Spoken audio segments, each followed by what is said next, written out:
or may kanya-kanyang ginagawa para sa mga gulay natin, sir, di ba? Kasi paano ginagamit sir, napakadali namang gamitin yan, di ba? For example, sa bahay sir, magbabalat tayo ng gulay. Pag sinatik sa pambalat ng gulay, di ba, kutsilyo, ang gamit ko sir, matagal. Bibili ka ng pilo sir, sa pilo lang, di ba? Hindi mo magagamit, napamputo sa kanya. Pero sir, ginamit ko pambalat ng gulay, yan din nagagamitin ko pamputo sa kanya, di ba? Ikabit mo lang sa pinaka-board, yun naman sir, automatically, di ba? Nakalakman po sir. Na kasi kung magpuputo na sa pilo sir, di ba? Gamit lang natin kutsilyo matagal. Pero sir, patulog-tulog lang sa pipino mo sir, di ba? So may sila sa pipino ko lang agad. Uniform, ang pagkakaputo ko sir, di ba? Walang manipis at walang makapal. Halimbawa sir, sa bahay, magigisa ka naman ng ampalaya. Mayroong palong ko na sir, kung makalang ampalaya mo, tanggalan siya ng buto, bago mo siya putulin, di ba? Ito pinakasabit natin sir, ma'am, pwede mo na magamit, patanggalan ko na ampalaya. So, matanggal, apilin na lang natin ito, ma'am, di ba? Patulak-tulak lang po sa ampalaya natin, ma'am, ito naman po, para sa sutintaw na yung ampalaya karne, di ba? Igisa mo lang ito, ma'am, sa isang itlog, napakasarap po na ginisang ampalaya, ma'am, di ba? Halimbawa naman sir, sa bahay, magsisigang naman tayo ng baboy, para sinigang na higong. Di ba sinigang na kamusinig na baka, hindi ko dahil yan. Bako lang radis, yung lagi mo na konti labanos, di ba may parikado ng agad, mang para sa sinigang sir. At kung magpuputuin mo naman tayo ng onion, mang para sa pork steak, mang para sa beef steak, o kaya sa yung scramble egg, di ba? Kasi kung kutsilyo, matagal po yan para sa pagpuputo natin ng sibuyas. Pero ito sir, tignan pa naman lang, di ba? Mang patulak-tulak lang sa onion natin, ma'am, di ba? May parikado ng agad para sa steak, o kaya sa yung scramble egg. Yun sir, unang plate na lang po sir ginagamit ko. Para sa kalabasa sir, ito ginamit ko na pamputo sa kanya, di ba? Kung magpapalit na lang sir, gamitin lang mga tips ko na gabay. At dahil sa sabi dito sir, labatin. So magpupito dito ng sibuyas para naman sa mga parigado, di ba? Especially sir, kung ito na rin, sir, sisig, lupay, sangay, or yelo. Kasi kung kutsilyo, matagal sir, para sa pagpupito natin sibuyas. Para sir, pasin easy, pahagod-agod ka lang, sir, may pinakalakagod na onion. Para sa kalarin yan, sisig, lupay, sangay, o para sa iba't ibang klaseng relleno. Halimbawa naman sir, sa bahay, maglulupay, sangay ka. Pag sinabi naman lupay siya ngayon, natural may carrots yan. Ang ginagawa ko sa carrots rin, i-stress ko muna siya na ganyan. Pag na-stress mo na, so apply mo naman dito up and down, di ba? Natulak-tulak ka lang sa carrots mo, sir, may parikado ko makagad para sa lupay siya ngayon, pampabay sa siya ngayon, o para sa special na relleno. At kung mag-aatsara ka naman ng papaya, pag yung atsara ng papaya, sir, ito pa rin ang gagamitin ko. Kumuha ka ng papaya mo, and then i-apply mo lang dito up and down, di ba? Matulak-tulak lang sa papaya mo sir, may atsara papaya ka na kagad. Siyempre, para maging special, lagyan mo ng kulay, di ba? Lagyan mo ng konti carrots. Agunin mo lang up and down, isang atsara sir magagawa mo. Alam mo sir, pag ang gulo mo sa ganda ng pagkakaputo mo, pag ito ipinalos mo, di ba? Sa isang wrapper, isang kapya, ulit yung sariwa naman magagawa mo sir. Yan, pagdalawang page po yung ginagamit ko. Gamitin ko sa mga page sir. Ang tawag naman po sa video ito mga slabber stick sa bahay, madalas ka nagpapausik. So far, so kaya is kabay kilomi or city sir, na kasi kung kutsilong gagamitin natin sa di ba, magpuputo tayo isang carrots, matagal, para sa pagpuputo natin ng carrots. Pero dito, mapapasin mo sir, ang pagpuputo natin ng gulay sir, mas mabilis. Mas mabilis sir, kaysa kutsilong gamit mo. Kumuha ka ng carrots mo, and then apply mo lang dito up and down, di ba? Natulog-tulog lang sa carrots mo sir, may parikado ko agad sir. Para sa pansit, para sa atis kabay sir, di ba? Magigisa ka naman ng sayote.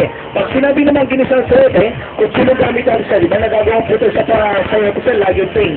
So pag gaganito naman, ang pagkakaputo mo sa sayote, so nakagawa ka ng sayote strip, di ba? Ito naman sir, igisa mo lang yan, sa isang lato sa Pinas, ma'am kahit sa isang pambig dilata, di ba? Mas magugustuhan ng mga bata na ulamin yan. At dahil po sa atin sa mga protein skill, makakapala mga puito natin ma'am again. Ito naman yung pangapat ko na bait, ginagamit ko holder sir, hindi na to holder. At pakinabang din yan, halimbawa, mag-spaghetti ka, maglalasanya ka, pwede mo itong magamit sir as a discreeter. Pwede na may itong dumanas man, kasama kay kalaya, palilupak para sa kamoting kahoy, di ba? Yun na rin ang gagamitin mo. Sir, mapapansin mo, pinong-pino naman ang cutting ko. So, yung tawag sa atin yung mga cutting. Ito naman sir, para sa pinaka-last day, at tawag pa sa video ito ma'am, cross cut cutter. Ma'am, para po sa tinatawag natin cross cut potato. At sir, alternate lang yung pagtutulak sa patatas. Ma'am, para sa unang photo sir, ito po, mapapansin natin sir, di ba? Wala po po sa design. So, normal lang yan para sa unang photo. Para sa pangalawa, pipihipihin po natin sa pangalawa. Tapos, ibabalik ulit natin sa kanan. Sa madalas salita, sasalukatin lang natin ma'am, yung bawat photo sir, di ba? Kaliwat kanan lang, mayroon ka lang tinatawag na cross cut potato sir ma'am, di ba? Iprito mo ito sir. Para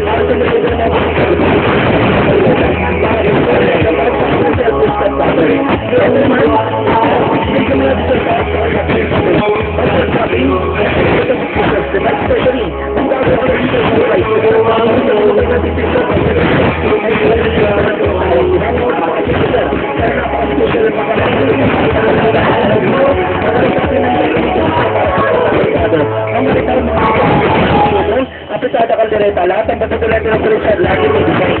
Para matapos na rin sa araw-araw, di ba? Para sa kapwa ang product, may kasama rin yung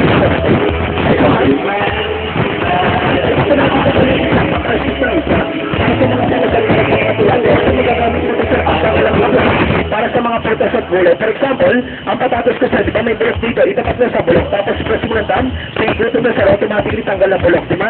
Kung gagawa ka naman ng fruit salad, pag sinabi fruit salad sir, ma'am, kutsilyo, ang gamit natin ma'am, buto natin sa prutas, di ba ma'am, laging kudrado, para sa fruit salad yan. Pero pag meron ka naman, pwede tayo gumawa ng mga direct na photo sir. For example, ang fruit salad yung sir, gusto niyo lagyan ng apple, kunwari ito yung apple mo, press mo sa apple, tapos iikutin mo na sir, so meron ka ng apple ball, di ba? Lalagyan mo ng mango ma'am, kunwari ito yung mango natin ma'am, sige, ikutin mo lang yan, so meron ka ng mango ball. Alam mo sir ma'am, hindi na fruit salad ang tawag dito. At tawag dito sir, marble salad. Ito naman, yung pinakadulo, at tawag sa inyo sir ma'am, garnish sir. Ma'am, for garnishing, saan naman natin ito gagamitin sir ma'am sa frozen issues. Gagawa naman ito ng tomato flour. Ito ma'am, napakasimpleng gagawin sir, importante. Ma'am, tusukin mo lang yung tomato mo sa paligid yan, di ba? Ibig sabihin, gagawa ka lang ng maraming thing sa paligid ng tomato mo. Dahil may magsalabong tanggalin ang ibabaw, may tomato flour ka na tinatawag, di ba? Itabi mo na ito sir. Katabi ng mga pagkain nyo para mas mapasit, di ba? Ng mga bisita natin ma'am, ang inandahan yung pagkain sir para po sa kanila. So, ganyan lang gagawin niya ma'am sa tomato mo. Kaya nga, ma'am, mula kami po today. Dating price 199, ngayon sir, $100 lang yan, isang set na po yan. Yung parang po natin na pagkuputo ng gulo sir, mas advance, kaya sa kutsilyo ang gamit niyo ma'am, di ba? Bale ito ma'am, ulitin ko rin sir, para sa mga kararating naman ma'am, so what we are, promoting nyo naman, it is what we are, sir, Wonder Slicer. Ito ma'am, may 5 break yan, di ba? Pero pati sila ito ma'am, may ganyan kanyang katangian.